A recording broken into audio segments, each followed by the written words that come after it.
Good evening, folks. This is Deb, and this is your America by the Numbers, the immigrant edition.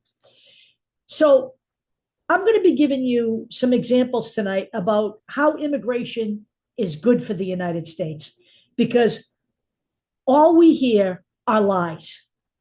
Every time Donald Trump opens his mouth, he's lying. And J.D. Vance is swearing to it. And I'm personally at that point where I'm sick and tired of the insults, lies, and general disparagement of the American immigrant. Okay? That's what they are, American immigrants. We are all descended from immigrants, and this country was built on the backs of immigrants. So, one thing I want to make clear about the people in Springfield, Ohio, the immigrants that are working there, aside from the fact that the lie is a bald-faced lie, okay? The lie that they are stealing people's pets and eating them is just about as vile as anything anybody has ever perpetrated on a group of people. The people that worked there helped to revitalize a town that was on its deathbed. They didn't even know if it was going to survive. Now, I'm not going to give you the detail in this video, but everything that you need to know about how the immigrant population helped to revitalize the town of Springfield, Ohio, will be in the YouTube version of this video. All of those workers were legally here, and all of them sought work under legal protection known as the temporary protected status, which gives them 18 months to live and work here.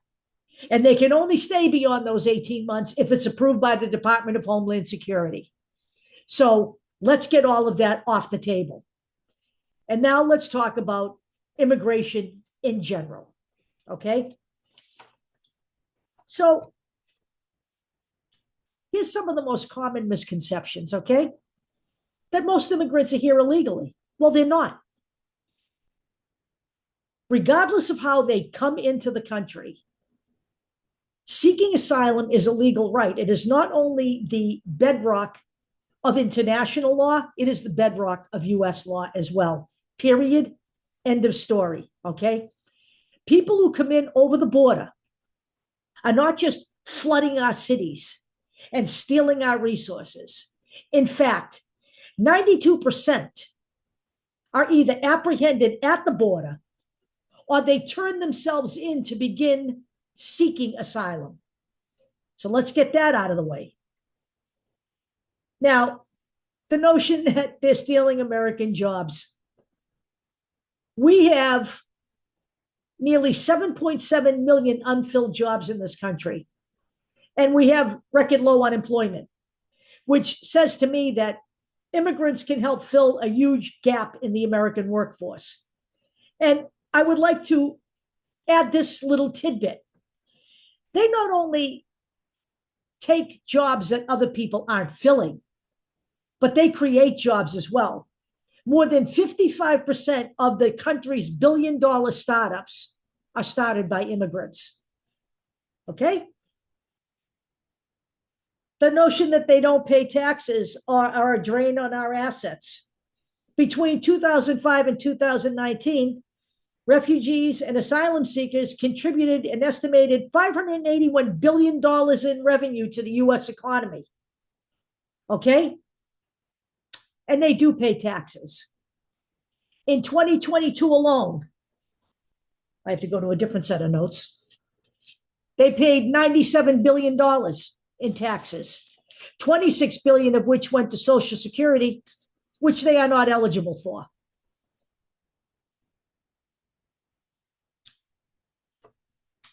Let's move on here. Refugees are only unskilled workers. They don't have any real skills. Well, in 2021, 2.8 million immigrants worked in healthcare, accounting for 18% of that sector's total workforce. And some of those people were doctors and nurses. They do have skills.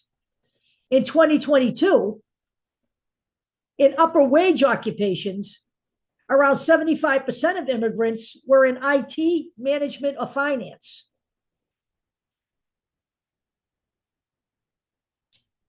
And then the notion that they're stealing resources, like welfare and all of that. You know what? When you address an issue, you help everybody, okay? Because underserved communities of Americans suffer from the same thing that immigrants suffer from, okay? Discrimination, poverty, lack of adequate health care. So when you address those issues, you help all kinds of people. Everybody benefits when people are taken care of. That's the whole role of the government. I don't know where people got this impression that we are here just to serve the politicians or the government. It's the other way around. These are public servants that you're electing. They need to be paying attention to the people in this country and working for the people in this country, regardless of their status, whether they're US citizens by birth or immigrants coming into the country seeking a better life, like my grandparents were.